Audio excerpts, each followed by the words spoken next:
Hello students, I am Kalpana Mishra and welcome back to our YouTube channel. Students, आज के इस video में हम डिस्कस करने वाले हैं क्लास 9 साइंस का चैप्टर नंबर 9 ग्रेविटेशन का क्वेश्चन नंबर 19। क्वेश्चन नंबर 19 है बच्चे यहाँ पे कि in what direction does the buoyant force on an object immersed in a liquid. मतलब एक लिक्विड में जो बायोन फोर्स लगता है वो किस डायरेक्शन में लगता है वो आपने बताना है। तो सिंपल सा है कि N object immersed in a liquid, अगर हम किसी ऑब्जेक्ट को किसी लिक्विड में इमर्स्ड करते हैं तो जो बायोन्स फोर्स होता है वो किस डायरेक्शन में लगता है, ऊपर की तरफ लगता है। आप पानी से भरे टब में एक खाली प्लास्टिक की छोटी बॉटल ले लो और उसकी कैप लगा देना, ठीक है, और उसके बाद हाथ से उसको टब में नीचे तक लेके जाना और फिर उसको छोड़ना, तो आप देखोगे वो ऊपर की तरफ आ जाएगी। तो ये फोर्स जो लगा रहा है पानी उसको ऊपर की तरफ भेजने के लिए, इसी फोर्स को हम बायोन फोर्स कहते हैं। और ये किस डायरेक्शन में लग रहा है, अपवर्ड डायरेक्शन में, ऊपर की तरफ, ठीक है।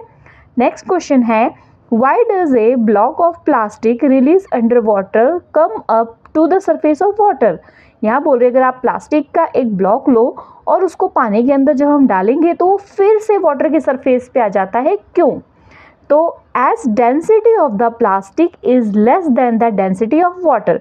जब वाटर की डेंसिटी से प्लास्टिक की डेंसिटी क्या होगी, कम होगी, तो upward thrust applied by the displaced water on the plastic will be more than the weight of the plastic.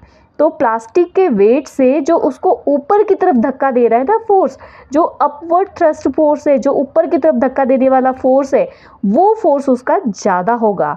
तो सो plastic block will float on the water. इसी की वजह से प्लास्टिक का ब्लॉक जो है वो फ्लोट करने लग जाता है।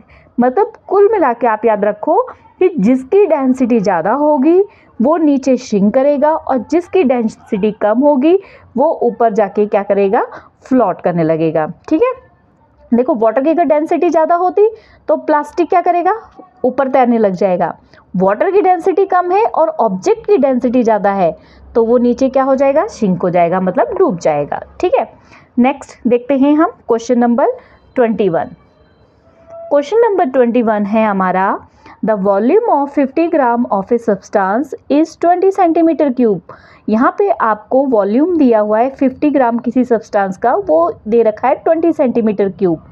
If the density of water, water की डेंसिटी दे रखी है आपको 1 ग्राम पर centimetre cube, will the substance float on water. अब इन्होंने बोला है क्या सब्सटेंस पानी के ऊपर फ्लोट करेगा। तो देखो सिंपल सी बात है कि यहाँ पर हमें इसकी डेंसिटी निकालनी है, किसकी, ऑब्जेक्ट की। तो डेंसिटी ऑफ वाटर हमें दे रखा है, ऑब्जेक्ट का हमें मास दे रखा है, ठीक है, यहाँ पे मास दे रखा है। उसके बाद वॉल्यूम ऑफ सब्सटेंस हमें निकालना है। वॉल्यूम ऑफ सब्सटेंस यहाँ दे रखा है कि 20 सेंटीमीटर क्यूब। तो हमें पता है डेंसिटी क्या होती है, हम डेंसिटी का ये सिंबल है P is equal to m/v। तो यहाँ पर डेंसिटी हमें निकालनी है तो सबसे पहले हमारे पास हमें क्या लिखना पड़ेगा, इसमें मास अपॉन वॉल्यूम। तो मास हमारे पास कितना दे रखा है, यहाँ पर देखो मास हमारे पास दे रखा है 50, तो हम यहाँ पर क्या लिख लेंगे 50। और नीचे वॉल्यूम हमारे पास कितना दे रखा है, यहाँ पर वॉल्यूम हमारे पास दे रखा है 20। तो सिंपल कटिंग कर दो 0 से 0 और जब आप इसको डिवाइड करोगे तो ये आपका आ जाएगा 2.5, ठीक है। यहाँ पर हम क्या निकाल रहे हैं, डेंसिटी निकाल रहे हैं। तो डेंसिटी की यूनिट अपनी क्या हो जाएगी, पर सेंटीमीटर क्यूब। तो ये हो गया आपका आंसर, बिल्कुल सिंपल सा है। इन्होंने कहा है कि वॉल्यूम आपके पास जो है किसी सब्सटेंस का 50 ग्राम का मतलब जहाँ भी ग्राम रखा है इसका मतलब वो क्या दिया हुआ है, आपको मास दिया हुआ है, ठीक है। यहाँ पे वॉल्यूम दे रखा है और यहाँ पे डेंसिटी वाटर की दे रखी है। तो हमें क्या करना पड़ेगा, ये जो मास दिया हुआ है हमें और ये जो वॉल्यूम दे रखा है इनको डिवाइड करके हमें इस सब्सटेंस की डेंसिटी निकालनी पड़ेगी। तो हमने इस सब्सटेंस की डेंसिटी क्या निकाली, 2.5, और वाटर की डेंसिटी कितनी थी, 1। अब बताओ किसकी डेंसिटी ज़्यादा है, डेंसिटी ऑब्जेक्ट की ज़्यादा है। तो जब ऑब्जेक्ट की डेंसिटी ज़्यादा होगी तो ऑब्जेक्ट क्या कर जाएगा, वाटर के अंदर श्रिंक कर जाएगा। तो हम क्या लिख देंगे, the substance will shrink in water. क्यों, because of density greater than the density of water. समझ आ गई बात। तो आप ये लाइन यहाँ पे लिख लो या मैं लिख देती हूँ पूरी line. As the density of the substance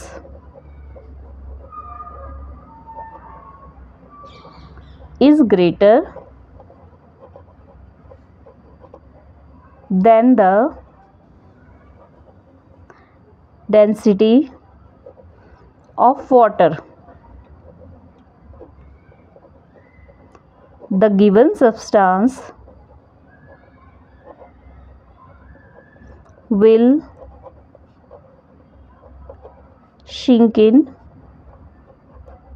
water. बिल्कुल सिंपल, ठीक है। ओके, आई होप ये क्वेश्चन समझ आ गया। नेक्स्ट क्वेश्चन देखते हैं हम, लास्ट क्वेश्चन, क्वेश्चन नंबर 22, फिर ये चैप्टर हमारा खत्म। Question number 22, the volume of 500 gram sealed packet, एक पैकेट है वो सील है, उसका 1500 ग्राम मतलब मास दे रखा है, और 350 सेंटीमीटर क्यूब क्या दे रखा है, वॉल्यूम। जहाँ पर भी क्यूब लगा है वो हमारा वॉल्यूम है, ठीक है। विल द पैकेट फ्लोट और शिंक इन वाटर, ये कह रहे हैं अब ये पैकेट पानी में डूब जाएगा या फिर ऊपर तैरेगा।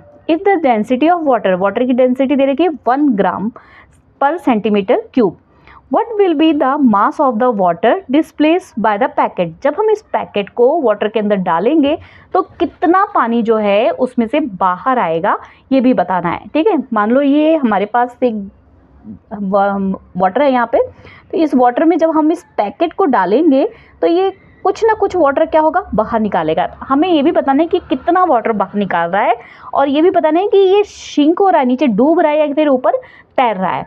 तो नीचे डूब रहा है या तैर रहा है तो हमें क्या कंपेयर करना पड़ेगा, इसकी डेंसिटी कंपेयर करनी पड़ेगी, किससे, वाटर से। तो यहाँ पे पहले मास ऑफ पैकेट लिख लेते हैं, वॉल्यूम ऑफ पैकेट हमें दिया हुआ है, डेंसिटी निकाल देते हैं पहले सील्ड पैकेट के, मास अपॉन वॉल्यूम। मास अपने पास कितना है 500, ठीक है। वॉल्यूम अपने पास क्या है 350, 0 से 0 सीधे कट कर दो, ठीक है। इसको 5 से कटिंग करके और डिवाइड कर देना, यहाँ पे 5 1 ज़ा 0, 5 7 ज़ा, ठीक है। जब इसको डिवाइड करोगे आप तो डिवाइड करके आपका 1.428 सेंटीमीटर पर सेंटीमीटर क्यूब ये आ जाएगा। मतलब ये हमारी किसकी आ गई, हमारे पैकेट की डेंसिटी आ गई।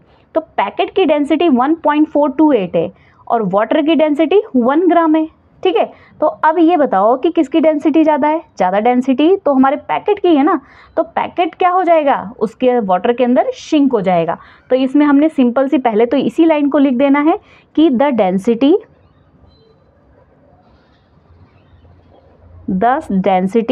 Of the substance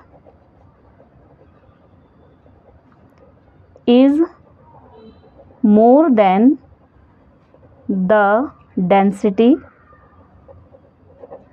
of water, ठीक है।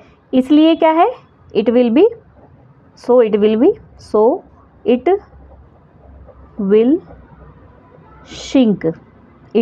shrink इन वाटर, इसलिए पानी में क्या करेगी, डूब जाएगी, ठीक है।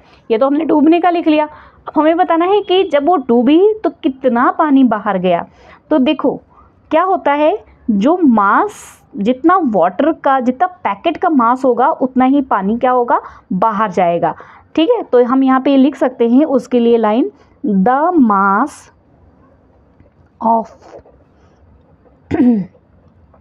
वाटर डिस्प्लेस्ड, मतलब कितना वाटर डिस्प्लेस होगा, कितने मास का वाटर जो है डिस्प्लेस होगा, displace by the packet is equal to the volume of packet, that is volume of packet कितना है 350, यहाँ पे देखो वॉल्यूम दे रखा है ना 350 सेंटीमीटर क्यूब। तो यहाँ पे इन्होंने मास पूछा है तो यहाँ पे क्यूब मत लगाना, यहाँ पे आप क्या लिखोगे, ग्राम लिखोगे, ठीक है। Okay students, I hope video आपके लिए थोड़ी बहुत भी हेल्पफुल लगी हो, तो वीडियो को लाइक शेयर करना। मिलते हैं नेक्स्ट वीडियो में इसके MCQ के साथ, थोड़े बहुत फॉर प्रैक्टिस के लिए। Bye bye.